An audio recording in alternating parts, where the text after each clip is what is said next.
बोलना है, इसलिए मैं यहां खड़ा होकर के तालीमी इदारे में खड़ा होकर के बात कर रहा हूं। क्योंकि खुदा ने मुझे शायरी का लहजा दिया है तो मैं उस लहजे में भी बात करूंगा और तकरीर की शक्ल में भी अपनी बात रखूंगा। यहां मेरी माएं बहनें बैठी हैं, स्टूडेंट्स बैठे हैं, तलबा बैठे हैं, तो मुझे लगता है मुझे थोड़ी सी शायरी की जबान में भी बात करनी चाहिए कि वक्त की ये जरूरत समझ लो, बिन पढ़े अब गुजारा नहीं है। कोई सियासी रहनुमा खड़ा होकर आपसे ये कभी नहीं कहेगा, लेकिन मैं कहने की हिम्मत कर रहा हूं क्योंकि मैं चाहता हूं कि सच्चाई से रूबरू होना जरूरी है। वक्त की ये जरूरत समझ लो, बिन पढ़े अब गुजारा नहीं है। ना कोई रहनुमा ना हुकूमत, कोई भी अब तुम्हारा नहीं है। ना कोई रहनुमा ना हुकूमत, कोई भी अब तुम्हारा नहीं है। इब्तिदा लफ्ज़ इक़रा से यारो, जिसके कुरान की हो रही हो। इब्तिदा लफ्ज़ इक़रा से यारो, जिसके कुरान की हो रही हो। कौम ऐसी भी रह जाए जाहिल, ये खुदा को गवारा नहीं है।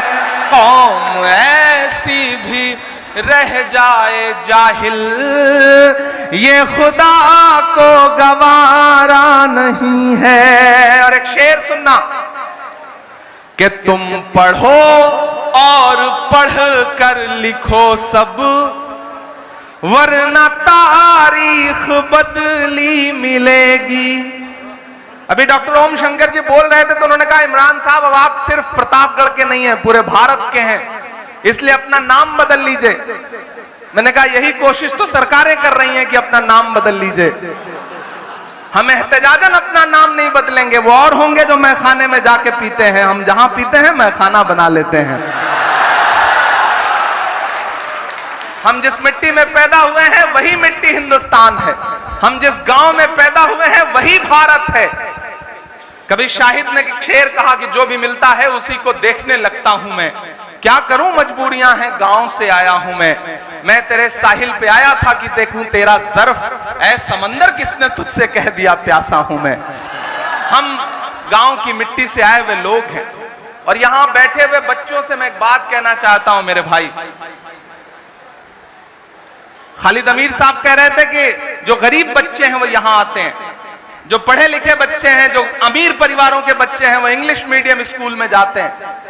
मैंने अपनी बेसिक शिक्षा जो है वो प्राइमरी से पूरी की, हाई स्कूल तक सही से खड़ी हिंदी बोलनी नहीं आती थी। मैं यहां एतराफ कर रहा हूं इस बात का, क्योंकि हम ऐसे गांव में पैदा हुए जहां औधी बोली जाती थी, खड़ी हिंदी नहीं बोली जाती थी। खड़ी हिंदी बोलने में टांगे कांपती थी, पांव कांपते थे। वालिद साहब चूंकि घर का सबसे बड़ा बेटा था तो वालिद साहब नहीं चाहते थे कि पढ़ने के लिए मैं गांव छोड़ करके 70 किलोमीटर 80 किलोमीटर इलाहाबाद जाऊं। वो चाहते थे कि गांव के ही किसी डिग्री कॉलेज में एडमिशन ले लूं, ग्रेजुएशन कर लूं, पोस्ट ग्रेजुएशन कर लूं, डिग्रियां ले लूं। लेकिन जिद थी मुझे अपनी मंजिल खुद तय करनी थी। वालिद साहब की मर्जी से हट के उनको नाराज करके इलाहाबाद यूनिवर्सिटी का एंट्रेंस दिया, एडमिशन लिया। कोई बताने वाला नहीं था कि ग्रेजुएशन में सब्जेक्ट क्या लेना चाहिए, नहीं बताने वाला था। गांव में तो यही है ना सोच कि हाई स्कूल कर लो, इंटर कर लो, बीए कर लो, एमए कर लो, उसमें क्या कर लो, कौन सा सब्जेक्ट ले लो, कोई बताने वाला नहीं, कोई गाइड करने वाला नहीं। अपनी मर्जी से ग्रेजुएशन में एंट्रेंस दिया, एडमिशन लिया। जब इलाहाबाद विश्वविद्यालय में पहुंचा तो आंखें चुदिया गई। ऐसा लगा कि मैं तो गांव से आया हूं, मैं तो यहां एडजस्ट ही नहीं होता हूं। उस समय हम पैंट के साथ शर्ट नहीं पहनते थे, बुश शर्ट पहनते थे जो लंबी होती थी, कुछ रुपए मीटर कपड़ा जिसका आता था। उस लिबास में यूनिवर्सिटी में जा करके जब देखा कि अच्छे अच्छे कपड़े पहने हुए लोग, अंग्रेजी बोलते हुए इलाहाबाद विश्वविद्यालय के बच्चे, पूरब का ऑक्सफोर्ड। तो हमें लगा इस दुनिया में तो हमारी जगह ही नहीं बनती है। लेकिन खुद पर भरोसा रखिए तो खुदा नए रास्ते खोलता है आपके लिए। वहां एहसास हुआ कि खुदा ने मुझे एक हुनर दिया है, मुझे उस हुनर को तराशना है। और अब बुजुर्गों से भी एक बात कहना चाहता हूं, अपने बच्चों के अंदर छिपे हुए हुनर को पहचानिए। अगर सचिन तेंदुलकर को उनके पिता आईएएस बनाना चाहते तो न वो कभी आईएएस बन पाते, न सचिन तेंदुलकर बन पाते। अगर शाहरुख खान को उनके वालिद क्रिकेट खिलवाना चाहते तो न वो कभी शाहरुख खान बन पाते, न क्रिकेट खेल पाते। अगर इमरान प्रतापगढ़ी के वालिद जैसी जिद कर रहे थे कि डॉक्टर बनना है या फिर यूपीएससी करना है, अगर मैं उस कोशिश में लगा होता तो शायद ना तो आईएएस बन पाता और ना ही आज मेंबर ऑफ पार्लियामेंट बन के देश की सबसे बड़ी पंचायत में बैठा होता। इसलिए अपने बच्चों के हुनर को पहचानिए। और मुझे अपने भाइयों से, बहनों से भी यह कहना है कि खुदा हर इंसान को, हर बच्चे को एक हुनर देता है, उसे पहचान लो, उसे तराश लो, तो पूरी दुनिया में वही तुम्हारी पहचान का सबब बन जाएगा। अगर नहीं पहचानोगे तो धीरे धीरे वो टैलेंट, वो हुनर मर जाता है। जिस भी फील्ड में, ये तो वायरल होने का जमाना है। आपका एक वीडियो वायरल होता है और बड़े बड़े धन्ना सेठ घर पे बैठे रहते हैं और उस बेटे का इंटरव्यू लेने के लिए पूरी दुनिया की मीडिया चली आती है। ये बदला हुआ जमाना है, ये सोशल मीडिया का जमाना है, मीडिया का जमाना है। अपने अंदर के टैलेंट को पहचानो, स्पेशलाइजेशन का जमाना है।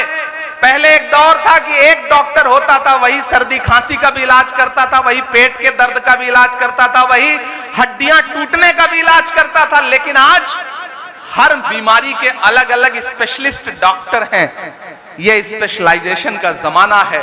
अपने अंदर के टैलेंट को पहचानो। और यह जो चारों तरफ सामाजिक तौर पे अन्याय हो रहा है और आपको लग रहा है कि इस सामाजिक अन्याय के दौर में आप कहां खड़े हैं, तो मैं आपसे यह कहना चाहता हूं। अभी मैं एक चैनल को इंटरव्यू दे रहा था तो मुझसे कहा गया कि इमरान साहब, अकलियतों के घरों के सामने बुलडोजर खड़े हैं, ट्रेनों में उनको लिंच करने की कोशिशें की जा रही हैं, आप क्या कहेंगे, आप कैसा हिंदुस्तान देखते हैं?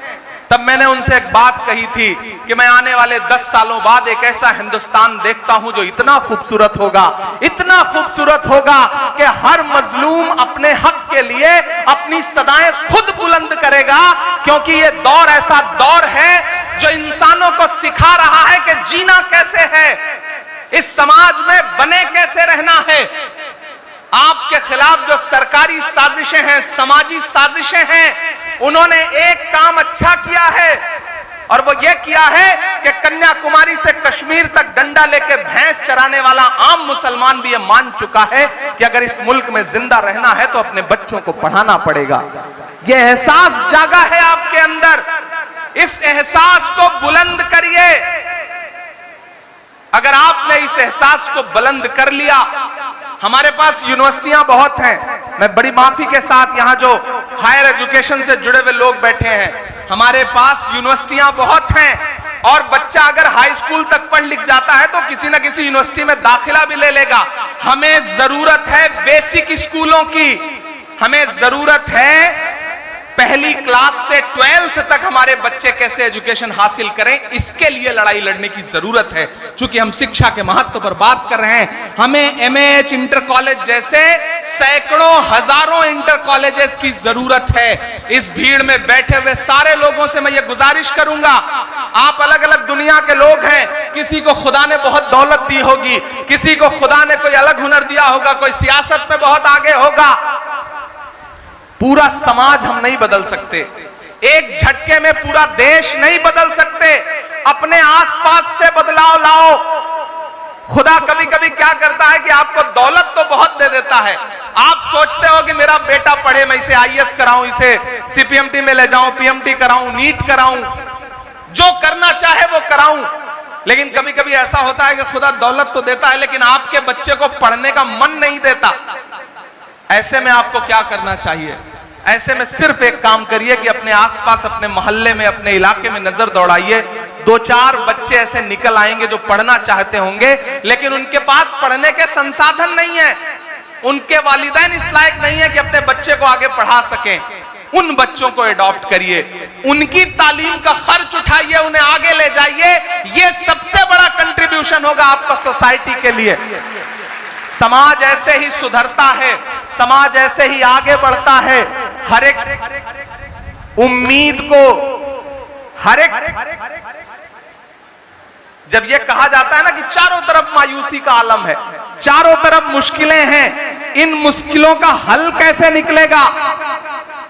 हर एक उम्मीद को लाजिम है एक जरखेज मायूसी। गाजीपुर के अदब नवाज लोगों, सुनना मेरी बात को कि हर एक उम्मीद को लाजिम है एक जरखेज मायूसी। उजाला रात में होता है, जुगनू में नहीं होता। हर एक उम्मीद को लाजिम है एक जरखेज मायूसी। उजाला रात में होता है, जुगनू में नहीं होता। सहारा हो ना हो मैं नाव ले जाऊंगा साहिल तक, हुनर मल्लाह में होता है, चप्पू में नहीं होता। वो करना पड़ेगा, वो जज्बा आपको पैदा करना पड़ेगा। और इधर आपके खिलाफ साजिशें तो हैं, जानते हैं क्यों हैं? मुझे किसी ने एक दिन एक कहानी सुनाई। उसने कहानी सुनाई कि एक जुगनू जो है वो चमक रहा था, हर दिन जिस जंगल में रहता था वहां चमकता था, अपनी जिंदगी जी रहा था। एक दिन उसके पीछे एक सांप पड़ गया, सांप उसका पीछा ही ना छोड़े, जुगनू भागता रहा, सांप उसका पीछा करता रहा। जब जुगनू थक गया तो उसने सोचा मुझे सांप से बात करनी चाहिए कि मेरे पीछे क्यों पड़ा है। वो रुक गया, उसने पलट के सांप से कहा कि भाई मुझे निगलना चाहते हो लेकिन मेरे 2 सवालों का जवाब दे दो फिर निगल लेना। सांप ने कहा अच्छा बताओ। तो उसने कहा ये बताइए आप जिस तरह की चीजें आप खाते हैं, जिस तरह के आप पतंगे खाते हैं, क्या मैं उसमें आता हूं? तो सांप ने कहा नहीं। तो जुगनू ने कहा सांप से ये बताइए मैंने आपका कोई नुकसान किया है? तो सांप ने कहा नहीं। तो बोला जब आपके मैं खाद्य श्रृंखला में भी नहीं आता, मैंने आपका कोई नुकसान भी नहीं किया, तो मुझे निगलना क्यों चाहते हो? तो सांप ने कहा मैं तुम्हें इसलिए निगलना चाहता हूं क्योंकि तुम चमकते बहुत ज्यादा हो। तो आपके साथ मसला यह है कि आप चमकते बहुत ज्यादा हैं, इसलिए लोगों की आंखों में चुभते भी बहुत ज्यादा हैं। यह हर दौर में होता रहा है। दुनिया के हर देश की पॉलिटिक्स 25 साल में एक नया शेप लेती है। हिंदुस्तान की पॉलिटिक्स भी एक नया शेप ले रही है। और इस नए शेप में आपने देखा कि कुछ महीने पहले हुए इलेक्शन में सियासत ने एक नया शेप लिया कि तमाम नफरतें किनारे खड़ी रहीं और मोहब्बत का नारा लगाने वाले लोग पूरी मजबूती के साथ आगे आए। बस उनका एक ही नारा था कि नफरत के बाजार में मोहब्बत की दुकान खोलनी है।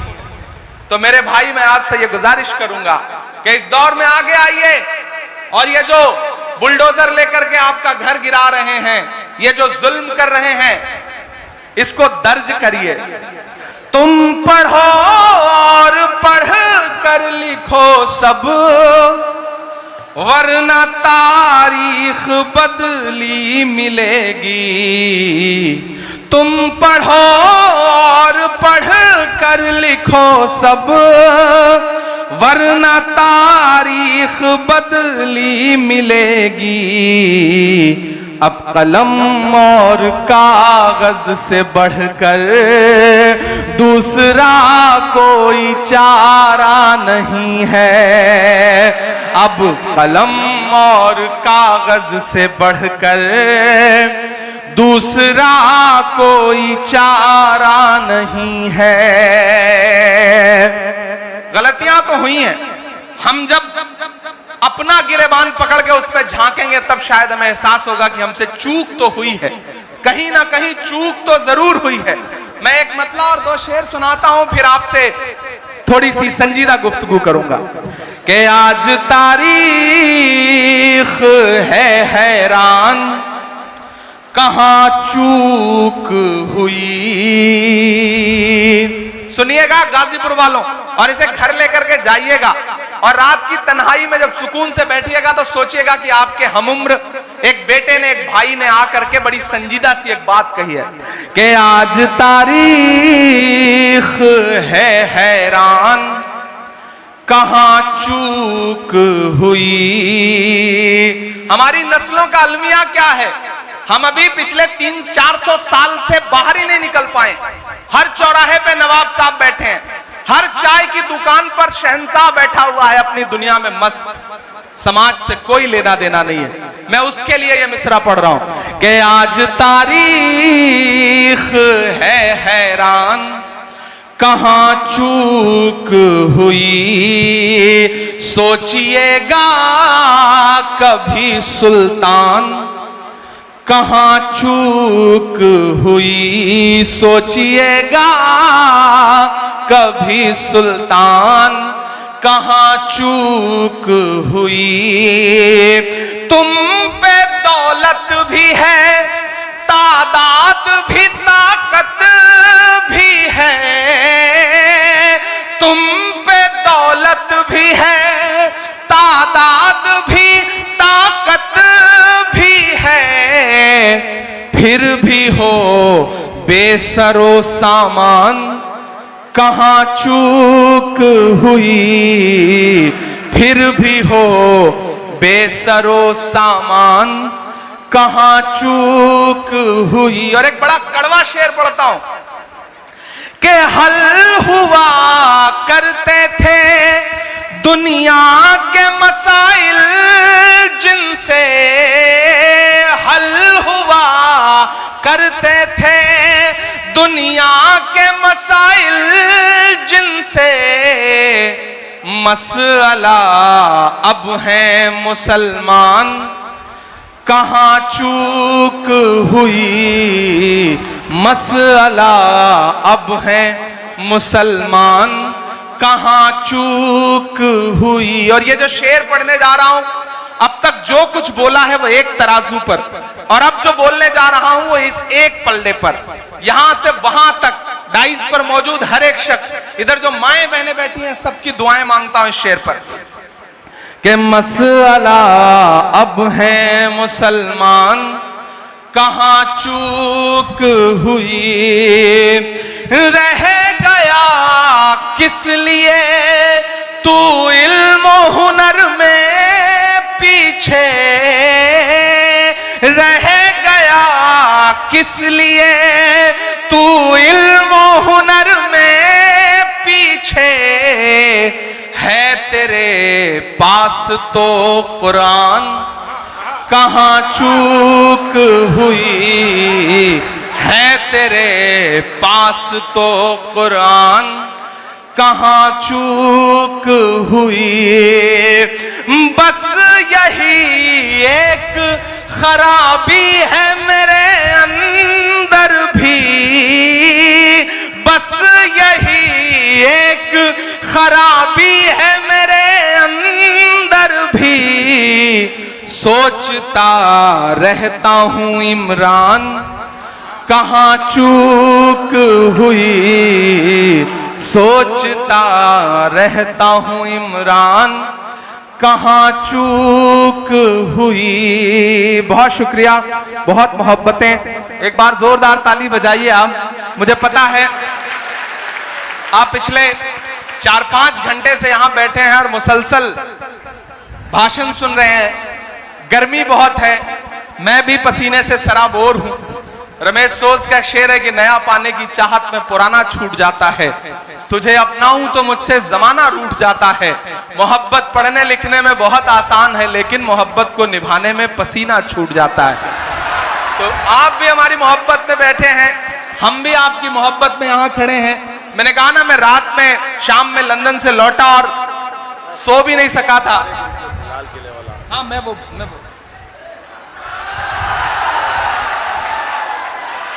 गाजीपुर का आदमी भी, उसे सारे हुनर आते हैं। वो एक माला पहनाने आता है, माइक पर खड़े आदमी को लगता है कि माला पहनाने आया है, लेकिन नहीं, वो एक नज्म की फरमाइश लेके आते हैं, माला पहनाते हैं और कहते हैं माला हमने पहनाई है, अब इसके एवज में आपको एक नज्म पढ़नी पड़ेगी। ये गाजीपुरी कर सकता है साहब। यहाँ का आदमी अपने आप में कमाल है। वो मैं एक दिन दिल्ली रेलवे स्टेशन में ट्रेन से उतरा, मेरे साथ मेरे एक दोस्त थे गाजीपुर के, वो खालिद अमीर साहब नहीं थे, दूसरे कोई थे। जब मैं उतरा तो बाहर भिखारी घूम रहा था, वो दौड़ करके आया, उसने कहा साहब 5 दिन से कुछ खाया नहीं है, खाने के लिए दे दीजिए। तो जो हमारे साथी थे उन्होंने अपनी जेब से 500 का नोट निकाला और उस भिखारी से कहा कि तुम्हारे पास फुटकर है, चेंज है? तो उसने कहा साहब है। उसने अपनी जेब से तुरंत 400 रुपए के 100 के 4 नोट निकाले, बोले साहब चेंज है। तो उसका 400 देख करके गाजीपुर के भाई साहब ने उससे कहा कि जब तुम्हारे पास पैसा है तो जाओ उसी से कुछ खा लो, हमें देने की क्या जरूरत है। फिर अपना 500 पलट के जेब में रख लिया। ये हुनर गाजीपुर को आता है अल्हम्दुलिल्लाह। अल्लाह सलामत रखे। आप अपने लिए एक बार जोरदार ताली बजाएं। और मेरा मानना है, देखिए मैं हमेशा इस बात को मानता हूं कि ये जो 4 फीट ऊंचा स्टेज है ना, इस पे बैठे हुए लोग ज्यादा मोतबर नहीं है। वो जो सामने नीचे 4 फीट बैठे लोग हैं, ये ज्यादा मोतबर लोग। देखिए अपनी तारीफ सुन के आदमी कैसे ताली बजाता है। मैं बताता हूं क्यों है। मेरा मानना है किसी भी प्रोग्राम में जिस तरह तराजू होती है तो उसके 2 पलड़े होते हैं ना, तो यहां भी 2 है। एक ये स्टेज है और ये एक सामने ऑडियंस है, लोग हैं, अवाम है। लेकिन मेरा हमेशा मानना है कि तराजू का वही पलड़ा नीचे होता है जिसमें वजन ज्यादा होता है। आप ज्यादा वजनदार लोग, आप ज्यादा समझदार लोग हैं। आप पिछले 5 घंटे से 4 घंटे से पसीने में, गर्मी में, परेशानी में बैठे हैं, लेकिन मैं आपकी मोहब्बत को सलाम करूंगा। और मैं बहुत दिन बाद किसी स्कूल के प्रोग्राम में आया हूं, वरना हर शाम किसी मुशायरे में रात के 12 बजे 11 बजे पहुंचना, मुशायरे सुनाना और वापस चले जाना, या फिर किसी पॉलिटिकल प्रोग्राम में पहुंचना तो तकरीर करना और वापस चले जाना। लेकिन बहुत दिनों बाद एक ऐसी महफिल सजी है जिसमें मुझे बच्चों से मिलने का मौका मिल रहा है, उनकी तकरीरें या उनकी नज़में सुनने का मौका मिल रहा है। और जिन दोनों बच्चों ने मेरी नज़में सुनाई मदरसे की और लाल किला की, मैं उन दोनों बच्चों को मुबारकबाद दूंगा कि आप बहुत अच्छा पढ़ रहे थे। और एक बात यहां मौजूद हर तलबा से, हर स्टूडेंट से कहना चाहता हूं, अगर इमरान प्रतापगढ़ी जैसा कोई आदमी इस देश की पार्लियामेंट में पहुंच सकता है तो यहां मौजूद कोई भी बच्चा देश की पार्लियामेंट में पहुंच सकता है। मैं आपसे ज्यादा गांव से आया हूं, 12 किलोमीटर साइकिल चला करके रोज स्कूल जाया करता था अपने हाई स्कूल तक की पढ़ाई के लिए।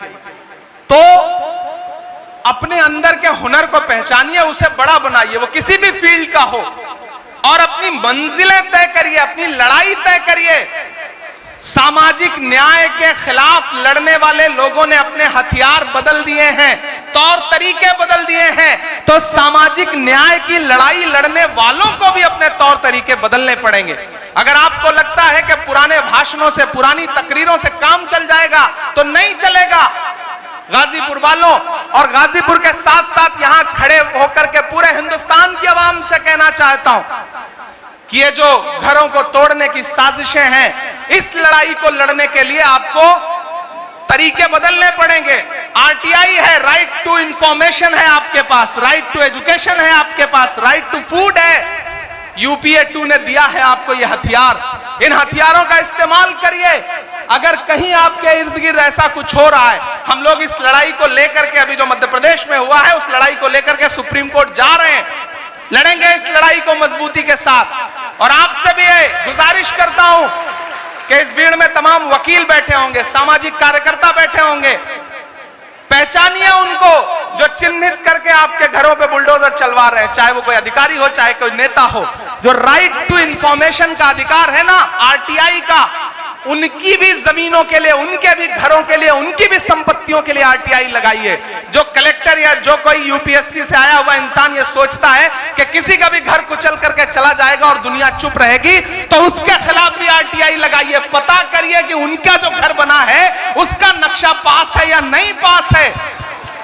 ये लड़ाई इस देश के तमाम सामाजिक कार्यकर्ताओं को, इस देश के तमाम वकीलों को, शिक्षाविदों को मिलकर लड़नी पड़ेगी, वरना इस देश के दलित हो, आदिवासी हो, अल्पसंख्यक हो, पिछड़े हो, महिलाएं हो, जो जुल्म और सितम की इंतहा इबारत लिखी जा रही है, वो उसे आने वाली सदियां याद रखेंगी। मैं आखिर में थोड़ी देर आपसे और गुफ्तगू करूंगा, लेकिन एक नज्म पहले सुनाऊंगा उसके बाद।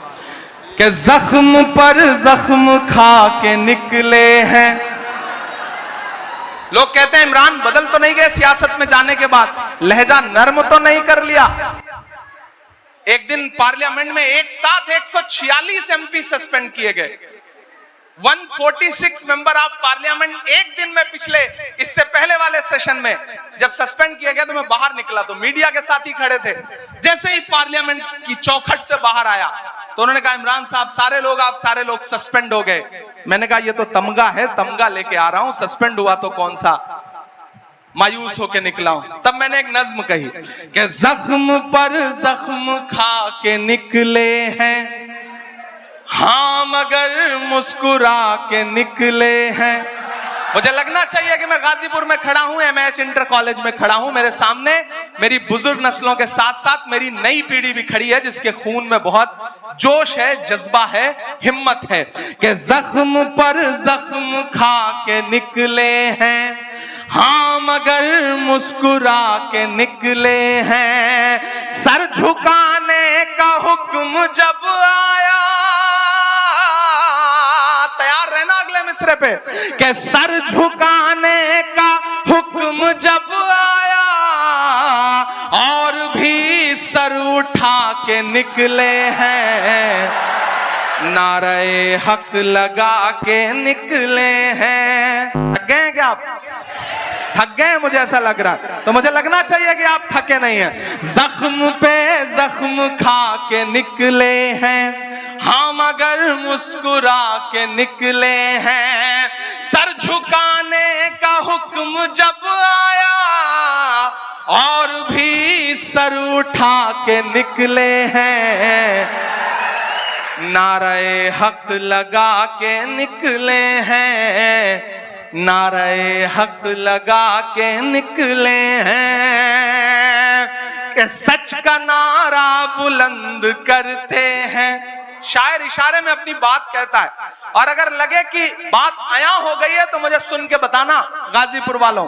कि सच का नारा बुलंद करते हैं, झूठ को नापसंद करते हैं, झूठ को नापसंद करते हैं। सच का नारा बुलंद करते हैं। हाकिमे वक्त से अदावत है, हाकिमे वक्त से अदावत है, वो हमें कम पसंद करते हैं, वो हमें कम पसंद करते हैं। झूठ के हाकिमों के चेहरे पर आईना हम दिखा के निकले हैं, नारे हक लगा के निकले हैं, जख्म पे जख्म खा के निकले हैं। आखिरी बंद पढ़ता हूं इस नज्म का। कि जुल्म की रात से नहीं डरते। सलाम गाजीपुर आपको, बस इससे ज्यादा कुछ नहीं कहूंगा, बस सलाम करता हूं और ये मिसरे पढ़ता हूं। कि जुल्म की रात से नहीं डरते, सख्त हालात से नहीं डरते, जुल्म की रात से नहीं डरते, सख्त हालात से नहीं डरते। तुमको तारीख ये बता देगी, तुमको तारीख ये बता देगी, हम किसी बात से नहीं डरते, हम किसी बात से नहीं डरते, जुल्म की रात से नहीं डरते, सख्त हालात से नहीं डरते। तुमको तारीख ये बता देगी, हम किसी बात से नहीं डरते। हम तो निकले हैं मुस्कुराते हुए और वो तिल मिला के निकले हैं, नारे हक लगा के निकले हैं, हाँ मगर मुस्कुरा के निकले हैं। बहुत शुक्रिया, बहुत मोहब्बतें। और 4 मिसरे ये भी पढ़ता हूं कि देखना इंकलाब आएगा, हर सितम का जवाब आएगा। कुछ तो मीडिया को भी मसाला देना जरूरी है ना। कि देखना इंकलाब आए, सब छोड़ दो, शिक्षा पे कल कुछ नहीं छपेगा, ये मिसरे छपेंगे, आप देखिएगा। कि देखना इंकलाब आएगा, हर सितम का जवाब आएगा। अच्छे दिन का किए थे जो वादा, अच्छे दिन का किए थे जो वादा, उनका दिन भी खराब आएगा, उनका दिन भी खराब आएगा। बहुत शुक्रिया।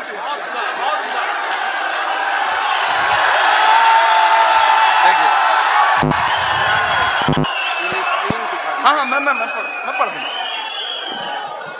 नहीं, बहुत शुक्रिया। दरअसल मुझे ऐसा बीच में लग रहा था कि आप थक गए हैं, तो आपको जगाने के लिए मुझे करना पड़े कि देखना इंकलाब आएगा, हर सितम का जवाब आएगा, अच्छे दिन का किए थे जो वादा, उनका दिन भी खराब आएगा, उनका दिन भी खराब आएगा, उनका दिन भी खराब आएगा। मुझे बार बार एक नज्म के लिए बादशाह राही साहब और हमारे जो नाजिम है वो कह रहे हैं फलस्तीन वाली नज्म सुना दीजिए, वो बहुत जरूरी है। मुझे लगता है कि जब आप सामाजिक न्याय की बात करते हैं तो भारत तो ऐसा देश है जहां वसुधैव कुटुंबकम की बात की जाती है।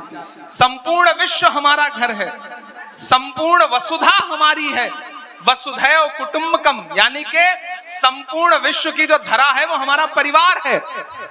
ऐसे में मैं एक नज्म सुना देता हूं, फिर उसके बाद आपसे सामाजिक न्याय के इस विषय पर आपसे बातचीत करूंगा। एक नज्म जो इन दिनों पूरी दुनिया में पढ़ रहा हूं और पूरी दुनिया में बहुत दर्द के साथ सुनी जा रही है। मुझे खुशी है कि चाहे यूएनओ हो या फिर अंतरराष्ट्रीय कोई भी मंच हो, भारत की सरकार, यहां पे नेता कोई भी बात करें, लेकिन अंतरराष्ट्रीय मंचों पर जब भी हमारी सरकार खड़ी होती है तो वो पुरजोर तरीके से फिलिस्तीन का समर्थन करती है। इस बात के लिए एक जोरदार ताली बजाइए आप सारे लोग।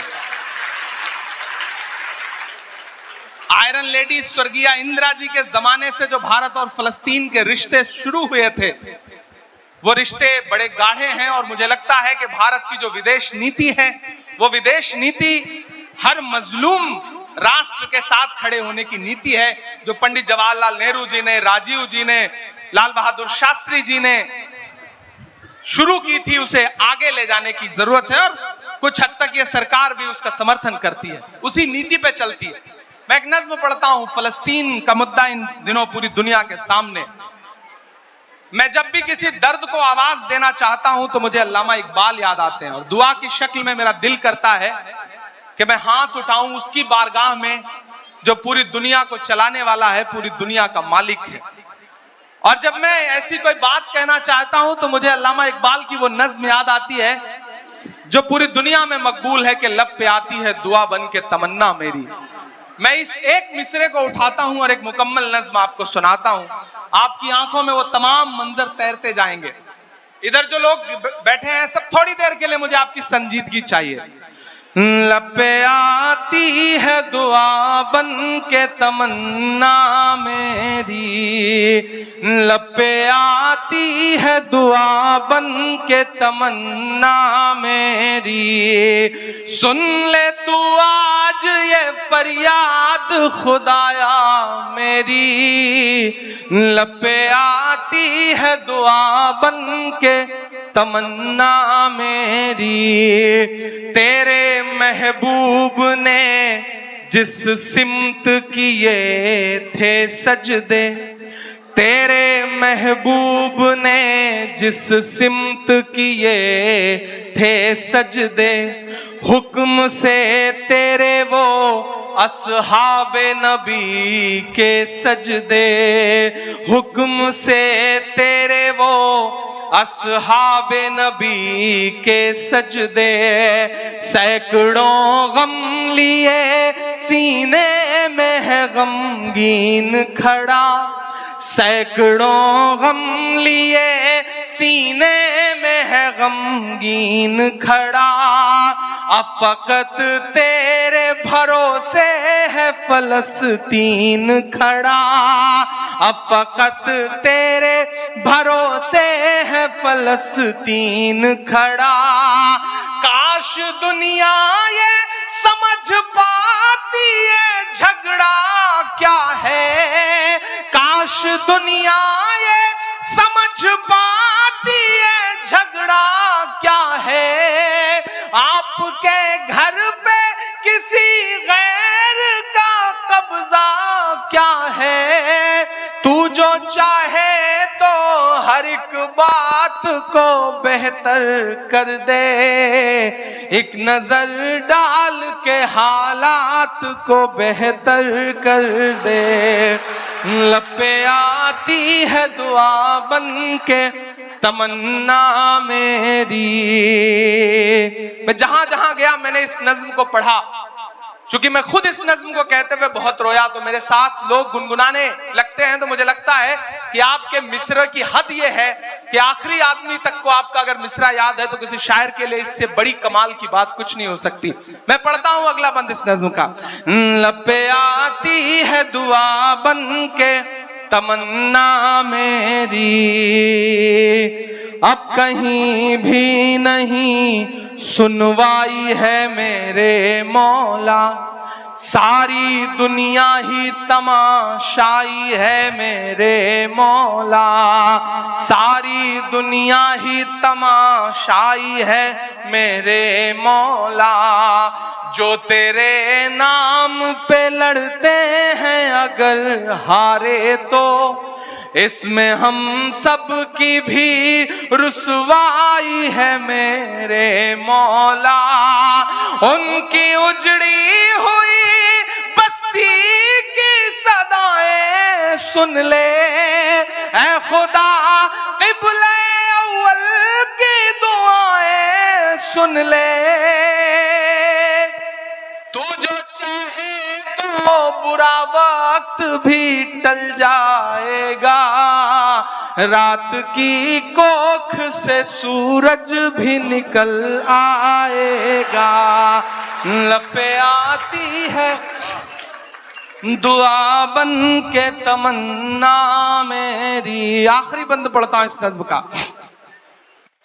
कि दुध मुहे बच्चों के भी ख्वाब हुआ करते हैं, दुध मुहे बच्चों के भी ख्वाब हुआ करते हैं, जंग करने के भी आदाब हुआ करते हैं, जंग करने के भी आदाब हुआ करते हैं। हम नहीं कहते हमें कोई पैगंबर दे दे, जो फकत तेरे ही आगे झुके वो सर दे दे। लश्करे फील जहालत पे उतर आया है, लश्करे फील जहालत पे उतर आया है। ऐ खुदा फिर से अबाबीलों को कंकर दे दे। कौन कहता है कि जो भारत का पैगाम है, कौन कहता है कि नफरत से चलेगी दुनिया, तू दिखा दे कि मोहब्बत से चलेगी दुनिया, तू दिखा दे कि मोहब्बत से चलेगी दुनिया। लब पे आती है दुआ बन के तमन्ना मेरी। बहुत शुक्रिया, बहुत मोहब्बतें। और आखिर में गाजीपुर वालों आपसे बस इतना कह रहा हूं कि सामाजिक न्याय की लड़ाई में ही नहीं बल्कि जिंदगी के हर मोड़ पर शिक्षा का जो महत्व है उस महत्व को समझना पड़ेगा। अपने बच्चों को पढ़ाने का जज्बा पैदा करिए और ये 4 मिसरे मेरे घर लेकर के जाइए कि इस तरह हौसले आजमाया करो, मुश्किलें देख कर मुस्कुराया करो, मुश्किलें देख कर मुस्कुराया करो।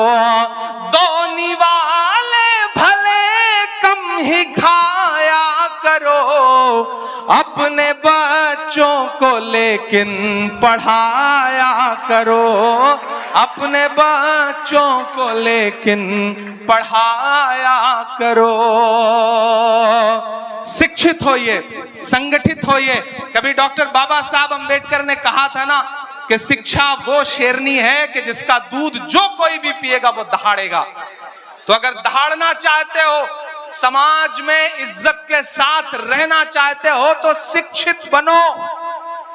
बिना शिक्षा हासिल किए, बिना पढ़े, इसलिए मत पढ़ो कि नौकरी मिल जाएगी। सिर्फ नौकरी का मकसद बना के मत पढ़ो, इसलिए पढ़ो कि समाज में इज्जत के साथ जीना है। और अगर किसी के साथ जुल्म हो रहा है, वो कोई भी हो, वो दलित हो, पिछड़ा हो, आदिवासी हो, महिलाएं हो, युवा हो, अगर उनके साथ जुल्म हो रहा है तो अपने इल्म का इस्तेमाल उस जुल्म को रोकने के लिए करो।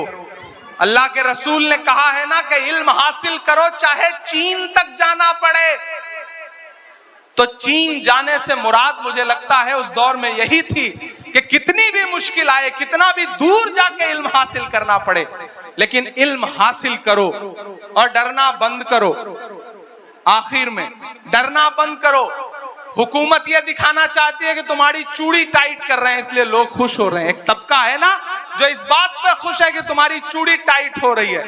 नहीं, डरना बंद करो। एक बुरा दौर आया है, टल जाएगा। वक्त का क्या है, एक दिन बदल जाएगा, बदल जाता है वक्त। और जो डराने की साजिशें लेके बैठे हैं उनसे बस इतना कह के जाता हूं कि मत समझना डराने से डर जाएंगे। मैंने कहा ना मैं वीर अब्दुल हमीद की सरजमीन पे खड़ा हूं, मैं ब्रिगेडियर उस्मान से लेकर के डॉक्टर मुख्तार अंसारी की सरजमीन पे खड़ा हूं, मैं राम उग्रह पांडे की सरजमीन पे खड़ा हूं। तो ये मिसरे पढ़ के जाता हूं कि मत समझना डराने से डर जाएंगे। खालिद अमीर साहब ने हमें चाय तक नहीं पिलाई है अभी, लेकिन आपको नाश्ता कराने जा रहे थे। ये कमाल है खालिद अमीर साहब का कि स्टेज पर चाय, अच्छा चाय नहीं पिलाई तो चलो ये काम तो ठीक ही किया, चाय वाला कोई मसला न रह जाए तो ज्यादा ठीक है। देखिए मैं तो आजकल एक काम करता हूं विश्वविजय भाई, तो राजनीतिक आदमी है, कभी कभी इस तरह की टिप्पणियां भी जरूरी है कि मैं कहीं किसी होटल पे, किसी ढाबे पे या किसी भी बच्चे को चाय ला करके सर्व करते हुए देखता हूं तो मैं कोशिश करता हूं कि उसे ले जाके किसी स्कूल में एडमिशन दिलाऊं ताकि वो आगे चल करके मुल्क का भविष्य ना खराब कर सके, वो पढ़े लिखे ताकि। कि मत समझना डराने से डर जाएंगे। गाजीपुर के खून का जो उबाल है ना, जो इस मिट्टी का तेवर है ना, जो सरहदों की हिफाजत में खड़ा हुआ गाजीपुर का कोई भी लाल इस बात की परवाह नहीं करता कि सामने टैंक है या पैटर्न टैंक है या कौन है, वो अपनी जान की बाजी लगा करके भारत की सरहदों की हिफाजत करता है। मैं उस मिट्टी में खड़ा होकर के आखिर में आपको पुकारता हूं और ये मिसरे पढ़ता हूं, आपकी तालियों के शोर के साथ विदाई मांगता हूं कि मत समझना डराने से डर जाएंगे। अपनी बातें कहना सीखिए, पढ़िएगा तो अपनी बातें कहना भी सीखिएगा। कौन सी बात कहां कैसे कही जाती है, ये सलीका हो तो हर बात सुनी जाती है। मैं जब आया मेंबर ऑफ पार्लियामेंट बनके तो मैं ओथ लेने गया, तो मैंने हिंदी में शपथ ली। तो उस समय तत्कालीन उपराष्ट्रपति थे वेंकैया नायडू जी, उन्होंने मुझे बुलाया अपने चैम्बर में और बुला के मुझसे कहा कि मैंने बहुत दिन बाद किसी युवा को इतनी शुद्ध हिंदी बोलते हुए देखा। तो मैंने कहा सर मैं हिंदी साहित्य का विद्यार्थी हूं। तो वो और चौंके, बोले तुम तो शायर हो। मैंने कहा ये कितना खूबसूरत कॉम्बिनेशन है कि मैं इलाहाबाद विश्वविद्यालय में गंगा और जमुना के तट पर बैठ करके मैंने शायरी और कविता लिखनी सीखी है। जहां संगम होता है जो नदियों का, वहां पे साहित्य का संगम होता है। मैं उस मिट्टी से आया हूं, इसलिए इस सरकार की सारी खुराफातें समझता हूं और उसको इसी भाषा में जवाब देने का हुनर भी जानता हूं। एक दिन महिला सशक्तिकरण पे बात हो रही थी तो मैं खड़ा हुआ बोलने के लिए, तो मैंने कहा यत्र नार्यस्त पूज्यन्ते रमन्ते तत्र देवता। जब मैंने संस्कृत का सूत्र वाक्य सुनाया तो भाजपा के एक नेता बाद में मुझे सदन खत्म होने के बाद मिले, बोले इमरान आप संस्कृत का श्लोक सुना रहे हो। मैंने कहा इसमें कौन सा कमाल है भाई, मैं हिंदी साहित्य का पढ़ा हुआ हूं। अभी तो मैंने एक श्लोक सुनाया है, आपने महिलाओं के खिलाफ अत्याचार बंद नहीं किए तो और भी श्लोक सुनाऊंगा आपको। तो आपको शिक्षित इसलिए भी होना है कि दुनिया को समझने के लिए, पढ़ोगे नहीं तो कैसे आगे बढ़ोगे। इसलिए मेरी गुजारिश है भाइयों और खास तौर से युवा साथियों कि अपनी मंजिलें तय करो, पढ़ो और डरना बंद करो और हुकूमतों से ये कहो कि मत समझना डराने से डर जाएंगे, मत समझना डराने से डर जाएंगे, अब के सारी हदों से गुजर जाएंगे। तैयार रहना तालियां आप बजाने के लिए, जो अगले 2 मिसरे हैं उस पर गाजीपुर की आवाम के लिए कहे गए मिसरे हैं वो कि मत समझना डराने से डर जाएंगे, अब के सारी हदों से गुजर जाएंगे, मौत के नाम का खौफ देता है क्यों। तैयार रहिएगा कि मौत के नाम का खौफ देता है क्यों, मौत जिस रोज आएगी मर जाएंगे, मत समझना डराने से डर जाएंगे, अब के सारी हदों से गुजर जाएंगे, कि हमने ज़मज़म दिया आबे गंगा दिया, हमने ज़मज़म दिया आबे गंगा दिया, तुमने भारत को दंगा ही दंगा दिया। और अगले जो 2 मिसरे हैं जिन्होंने अब तक हाथ नहीं खोले होंगे उन्हें भी कसम देता हूं, अगर तालियां रोक पाइएगा तो रोकिएगा, कि हमने ज़मज़म दिया आबे गंगा दिया, तुमने भारत को दंगा ही दंगा दिया, तुमने एक रंग के ख्वाब देखे मगर, तुमने एक रंग के ख्वाब देखे मगर, हमने हिंदुस्तान को तिरंगा दिया।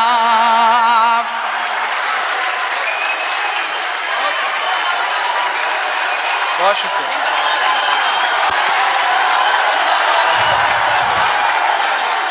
बहुत शुक्रिया। हमने ज़मज़म दिया आबे गंगा दिया।